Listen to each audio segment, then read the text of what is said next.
Halo, Halo, halo, perkenalkan, nama saya Vincent. Nama si Vino Toti. aku Kezia Samosir. Keisha Arul Evandi Nama saya Nyimas Anastasia Akila. Dengan NIM 545220026. 545220049 545220038 545220037. Nah, di video kali kita akan membahas kayak gimana sih cara pembuatan batik yang tradisional dan yang udah modern gitu. Kalau gitu, yuk langsung aja kita bahas kali ya. Pembuatan batik dengan metode tradisional. Di masa lalu, pembuatan batik dilakukan dengan cara yang sangat tradisional. Para pengrajin batik akan mulai dengan menyiapkan lilin panas yang kemudian mereka gunakan untuk membuat pola-pola rumit di atas kain putih.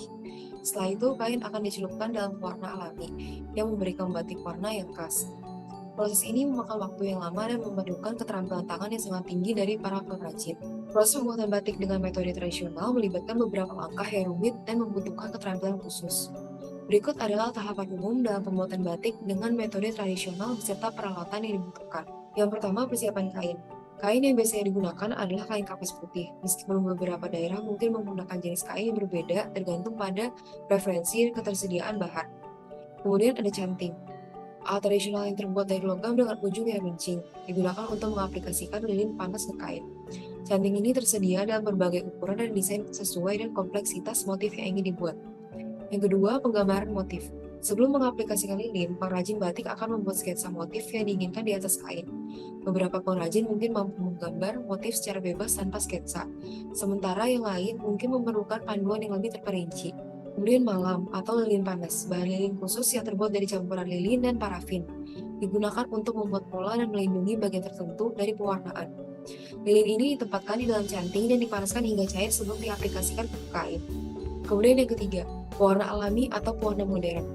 Beberapa daerah masih menggunakan pewarna alami yang berasal dari tumbuhan seperti daun indigo, kulit pohon mangrove, atau serbuk kayu jati. Proses pengambilan pewarna alami ini melibatkan rebusan bahan-bahan organik tersebut dalam air panas untuk mendapatkan pigmen warna yang diinginkan. Kemudian ada yang keempat, proses penyelaman dan pewarnaan. Kain yang telah dilapisi dengan lilin kemudian dicelupkan ke dalam pewarna yang telah dipanaskan dalam panci besar. Proses ini dapat dilakukan berulang kali, tergantung pada tingkat kecerahan warna yang diinginkan. Yang kelima, pencairan lilin dan finishing. Setelah proses pewarnaan selesai, kain yang kemudian diangin-anginkan dan dipanaskan untuk mencairkan lapisan lilin yang melindungi bagian-bagian tertentu dari kain. Proses finishing meliputi pencucian dan pengeringan yang memastikan bahwa kain batik siap untuk digunakan atau dijual dengan kualitas yang terbaik.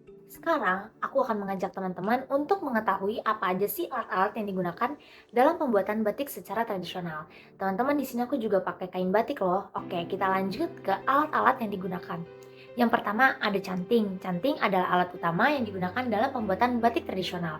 Kedua ada janting, serupa dengan canting tetapi memiliki berbagai lubang kecil di ujungnya yang memungkinkan pengrajin untuk membuat garis-garis halus dan detail. Lalu ada wajan. Wajan atau wadah logam yang tahan panas digunakan untuk mencairkan lilin sebelum pengaplikasiannya ke kain.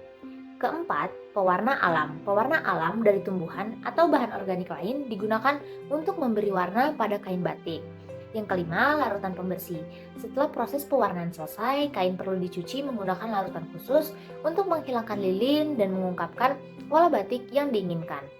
Keenam, ada rak penyemprotan. Rak ini digunakan untuk menyemprotkan air pada kain setelah proses pencucian untuk memastikan bahwa pewarna menyebar dengan merata dan tidak menggumpal. Ketujuh, peralatan penyetrikaan. Setelah proses pewarnaan selesai, kain batik perlu disetrika untuk mengeringkan dan memastikan bahwa warna yang diperoleh tetap stabil. Nah, tadi merupakan proses pembuatan batik dengan metode tradisional nih teman-teman. Sekarang kita lanjut yuk ke proses pembuatan yang lebih modern. Dengan perkembangan teknologi, proses pembuatan batik telah mengalami perubahan besar. Mesin-mesin modern kini dapat melakukan sebagian besar pekerjaan yang sebelumnya dilakukan secara manual. Pengrajin batik kini menggunakan mesin cetak khusus yang dapat membuat pola batik dengan cepat dan akurat. Perwarnaan juga menggunakan teknologi modern yang lebih efisien dan konsisten, menghasilkan kualitas batik yang lebih terjamin. Berikut ini adalah tahap-tahap proses pembuatan batik metode modern. Tahap yang pertama yaitu membuat desain batik secara digital menggunakan komputer. Lalu menyiapkan kain yang digunakan direndam dan dicuci terlebih dahulu untuk meningkatkan daya serap pewarna. Lalu mengaplikasikan lilin otomatis. Lilin cair atau bahan penghalang lainnya dapat diterapkan pada kain dengan bantuan alat pemberi lilin otomatis yang memungkinkan presisi yang tinggi. Lalu masuk dengan proses pewarnaan. Kain yang telah diaplikasikan lilinnya kemudian diproses dengan menggunakan mesin pencelup otomatis untuk memberikan warna sesuai dengan desain. Lalu penghilangan lilin secara otomatis. Lilin yang dihilangkan dari kain menggunakan peralatan khusus yang dibantu dalam menghilangkan lilin dengan cepat dan efisien tanpa merusak kain. Lalu yang terakhir ada finishing. Proses pencucian, pengeringan, dan penyetrikaan kain batik menggunakan mesin pencuci, pengering, dan setrika industri. Proses finishing ini memastikan bahwa kain batik siap dipasarkan. Oke, berikut ini adalah beberapa contoh alat yang umumnya itu digunakan untuk industri batik modern. Yang pertama itu adalah komputer dan perangkat lunak desain. Digunakan untuk membuat desain batik digital yang kompleks dan detail sebelum proses pembuatan fisik dimulai. Yang kedua ada mesin cuci industri, digunakan untuk praproses kain seperti membersihkan kain dan meningkatkan daya serap sebelum proses pewarnaan. Yang ketiga itu ada mesin pemberi lilin otomatis.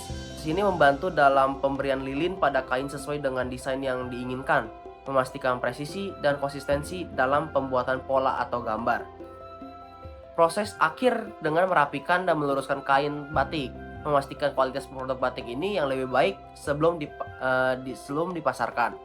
Yang kedelapan ini ada peralatan pengukuran dan penadaan.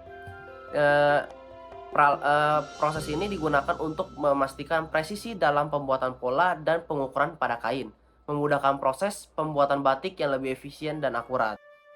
Nah, teman-teman, meskipun metode pembuatan batik secara tradisional memiliki nilai seni dan sejarah yang lebih kuat, namun tak bisa dipungkiri juga bahwa otomasi industri juga memungkinkan produksi batik secara massal dengan kualitas yang lebih konsisten. Namun, tetap penting juga kita harus memperhatikan serta menghargai warisan budaya dan keindahan dari pembuatan batik secara tradisional. Nah, terima kasih telah menonton. Sampai jumpa di video selanjutnya.